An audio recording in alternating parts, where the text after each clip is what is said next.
കുറേ നാൾക്ക് ശേഷമാണ് കേട്ടോ ഇത്രയും നല്ല മഴ. രാവിലെ സത്യം പുതച്ചു മൂടി കിടന്ന് ഉറങ്ങാനാ തോന്നിയത്. ഇന്ന് നമുക്ക് കുറച്ച് പ്ലാൻ ഉണ്ട്. അങ്ങനെ വലിയ പ്ലാനൊന്നും അല്ല, ലുലു മാളിൽ പോയിട്ട് പിന്നെ കുറച്ച് ഫുഡ് കഴിക്കുക, അത്രയൊക്കെ ഉള്ളൂ.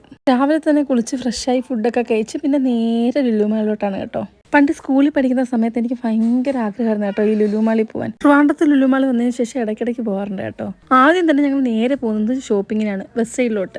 ജസ്റ്റ് ഒന്ന് നോക്കിയിട്ട് ഇറങ്ങാൻ എന്ന് കയറിയത്. അവസാനം ബില്ല് കണ്ടപ്പോൾ മനസ്സിലായി നോക്കാൻ മാത്രമല്ലായിരുന്നു. ബില്ല് അയച്ച് ബാക്കി നോക്കുവായിരുന്നെങ്കിൽ നല്ല ഷോപ്പിംഗ് ആയിരുന്നു കേട്ടോ, ഒരുപാട് കളക്ഷൻസും. ഷോപ്പിംഗ് ഒക്കെ കഴിഞ്ഞ് പിന്നെ നേരെ ഫുഡ് കഴിക്കാൻ പോയി. വിശന്നിട്ട് കണ്ണ് കാണാൻ പറ്റാത്തതുകൊണ്ട് വീഡിയോ ഒന്നും എടുക്കാൻ പറ്റിയില്ല കേട്ടോ. ഒരുപാട് ഫുഡ് ഓർഡർ ചെയ്തായിരുന്നു. പിന്നെ എല്ലാ പ്രാവശ്യവും മിസ് ചെയ്യാത്തൊരു സാധനം കേട്ടോ ഈ ഫോട്ടോമാക്കി കയറി ഫോട്ടോസ് എടുക്കുന്നത്. ഇതൊരു ഫോട്ടോ ബൂത്താണ്, മിക്കവർക്കും അറിയായിരിക്കും. അതിനുശേഷം ചേച്ചിയുടെ കുഞ്ഞുങ്ങളെയും കൊണ്ട് നേരെ ഫണ്ടൂരയിലേക്കാണ് കേട്ടോ.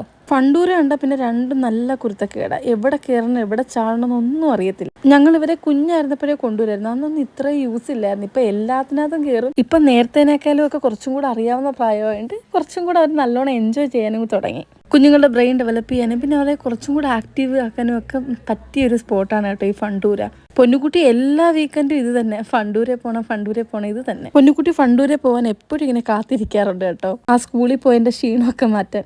നെക്സ്റ്റ് നമ്മുടെ ടാർഗറ്റ് ലുലു ഹൈപ്പർ മാർക്കറ്റാണ് കേട്ടോ. ഹൈപ്പർ മാർക്കറ്റിൽ അത്യാവശ്യം നല്ല നല്ല ഓഫേഴ്സ് ഉണ്ടായിരുന്നു കേട്ടോ. അതുകൊണ്ട് ഞങ്ങൾ വിചാരിച്ച് ലുലുന്ന് തന്നെ ഈ പ്രാവശ്യം സാധനങ്ങളെല്ലാം വാങ്ങാന്ന്. അതുകൊണ്ട് തന്നെ ഓണത്തിനുള്ള അത്യാവശ്യം എല്ലാ സാധനങ്ങളും ഹൈപ്പർ മാർക്കറ്റിൽ നിന്ന് തന്നെ ആയിരുന്നു കേട്ടോ. സത്യത്തിൽ ഫുൾ കൺഫ്യൂഷൻ ആയിരുന്നു, ഇത് വാങ്ങണോ അത് വാങ്ങണോ എന്തെടുക്കണം എന്നൊന്നും അറിയത്തില്ലായിരുന്നു. ഇവിടെ ഞാൻ ട്രോളി നിറഞ്ഞ ഒന്നും അറിഞ്ഞില്ല. പിന്നെ പോൾസ് ക്രീമറിൽ നിന്ന് കുറച്ച് ഐസ്ക്രീംസ് ഒക്കെ കഴിച്ചിട്ട് ഞങ്ങൾ ലുലു മാളിൽ നിന്ന് ഇറങ്ങി. അപ്പോഴേക്കും നല്ല ടൈമായി കേട്ടോ. പിന്നെ നമ്മുടെ സ്വന്തം ഇമ്പീരിയൽ കിച്ചൺ, അവിടെ കുറേ ഞങ്ങൾക്ക് ഫേവറേറ്റ് ഐറ്റംസ് ഉണ്ട് കേട്ടോ, പ്രത്യേകിച്ചും ഡൈനാമിക് പ്രോൺസ്. ട്രിവാൻഡ്രം ചെന്നാൽ ഞങ്ങൾ ഇമ്പീരിയൽ കിച്ചൺ മിസ്സാക്കാറില്ല. പിന്നെ ഫുഡൊക്കെ കഴിച്ച് ക്ഷീണത്തിന് വീട്ടിൽ വന്ന് സുഖമായിട്ട് ഉറങ്ങി.